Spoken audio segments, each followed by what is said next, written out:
Right now, the legislative jam in Trenton, it could have Christie wishing he was only stuck on the GW Bridge traffic. Two Democratic-led investigative committees are now in place and subpoenas on the way as we speak. The Port Authority all but calling Christie a liar. This is all as the governor faces what might be his most daunting task, meeting with the top GOP donors this weekend as the 2016 gridlock to the White House slips back into first gear.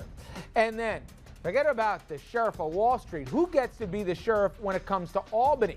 The governor, the attorney general, and the sandbox that seems too small for the two of them. And later, when headlines like those get you down, you got to remember there's always Sully.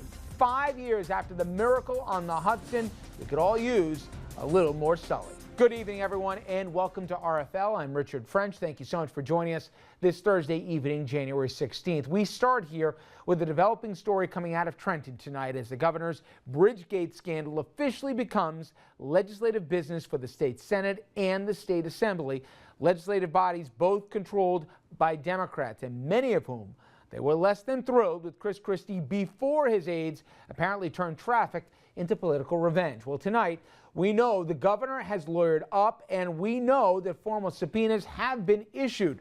We're just not sure who they are going to. We're going to be speaking to the lead investigator in Trenton in a little bit, but for the rest here, let us now go live to Trenton, where Files 1 News' Christie Duffy. She's live at the state capitol with more. Christie? Rich, that's right. We are actually inside the room where that special committee with the Assembly met earlier this afternoon. They are issuing 17 subpoenas to individuals and 3 to organizations. Who they are being issued to, we don't know yet, but we do know that Governor Christie will not be subpoenaed at this time. Now, the vote was unanimous earlier today in both houses of the New Jersey legislature, creating 2 separate bipartisan investigatory committees to look into exactly what happened with these September lane closures on the George Washington Bridge. I declare passed. But the resolution to form the special committee did not pass without a debate. Republicans raised nearly half a dozen questions, including equal inclusion of their party in the investigation.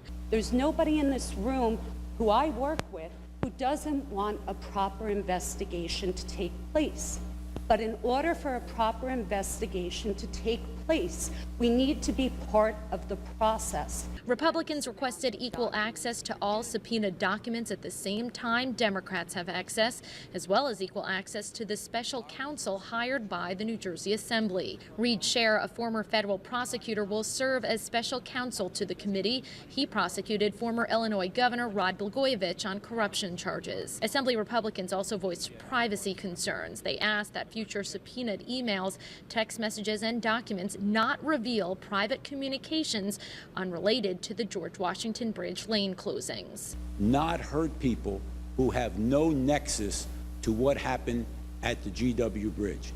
They also pointed out the redundancy of multiple investigations going on at once into the lane closings, including a new investigation out of the New Jersey Senate. Where this funding is coming from to pay for all these investigations. The fascination over the cost, however, what I would say to you is, what is your price for the truth? Assemblyman John Wisniewski, who has spearheaded this investigation from the beginning, will chair the newly formed committee. He responded to Republican concerns by amending the resolution to ensure all will have equal access. I look forward to working with all of the members on both sides of the aisle so that we can get to the bottom of this, so that we can get answers, that we can prevent this from happening again, and that we can restore trust to government in the state of New Jersey. And as you heard him there, Chairman Wisniewski led the first meeting of the Assembly's Special Investigatory Committee in this room earlier this afternoon. It is made up of 8 Democrats and 4 Republicans, and the debate continued into the committee's meeting. They argued, well, Republicans argued, why Chairman Wisniewski should be the only one on the committee with the subpoena power. They had a problem with that, but when the members put it to a vote, they voted to keep that rule intact despite the Republican opposition. Live in Trenton, I'm Christie Duffy. Rich? Hey, Christie, just one thing. The sense clearly from what I saw, and you were there in the room, was they think when this process is over, there's going to be a lot more than the 4 names we already knew that knew about what was going on before this investigation started, before, other than Bridget Kelly, other than Seppian, other than Wildstein and the other ones. They think that we're going to learn and more people are going to come forward, right? Well, in the words of Chairman Wisniewski, he is saying that they are going to allow this investigation to lead them wherever it takes them. He says at the outset they were investigating the Port Authority and they did not suspect it would take them to the governor's office, but that is where they ended up. They say they will continue to follow the paper trail and they will continue to subpoena more documents and allow this investigation to take them wherever it may. Thank you very much, Christie. And of the documents we've seen, those redacted documents, the belief is we'll know at least one more additional name once the redactions are removed, and that should happen throughout this investigation. Now, speaking of the investigation, all the decisions over subpoena power in this Assembly Investigative Committee, they come from its chairman, which has many Republicans wondering how much of this process will be about uncovering the truth and how much about scoring political points. We want to make sure that this doesn't become some sort of a political mission. We make sure that the goal is limited and that we follow up and find out what happened at the GW Bridge.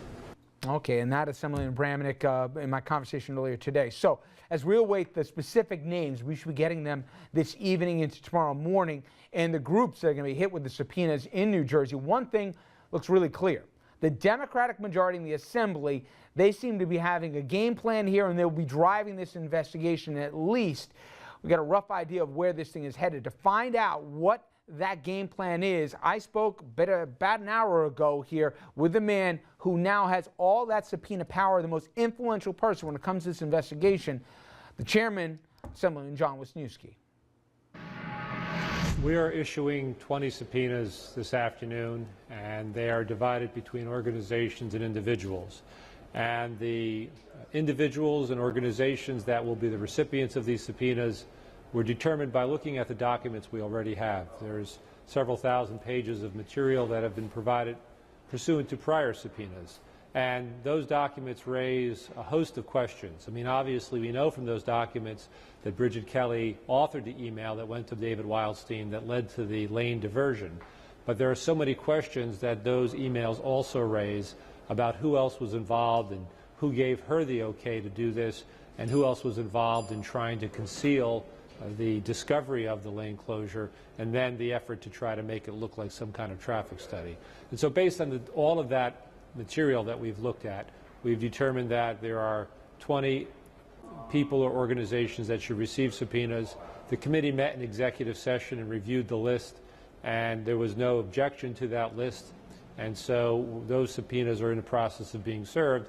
And I just want to point out, I know as much as your viewers would like to understand exactly who was subpoenaed, we'd like to at least give the courtesy to those individuals of receiving it before they find out about it on TV or in the media. I understand. There's a couple process questions. One is, why two committees? Why the Senate and the Assembly instead of doing it jointly? Well, both houses have the constitutional authority to investigate topics that impact on what their legislative responsibilities are. And certainly that's how the Assembly panel started out. This is started in the Assembly Transportation Committee as an inquiry into the operations and finances of the Port Authority.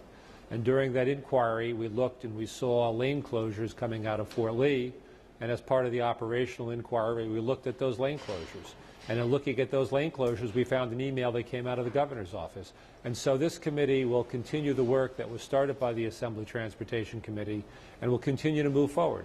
Now, the Senate certainly has had a champion of this issue in Senator Loretta Weinberg, and the Senate has now seen fit to convene their own committee. And I think ultimately both committees can work complementary with one another. We've heard some Republicans, including Assemblyman Bramnick, who told us earlier that they're concerned they're being frozen out of the process, and moreover, that this could turn into a political witch hunt. Well, it's been a constant refrain of my Republican colleagues since the Assembly Transportation Committee started looking at the Port Authority almost 2 years ago when we did the initial resolution and then the subsequent one reauthorizing the committee's authority.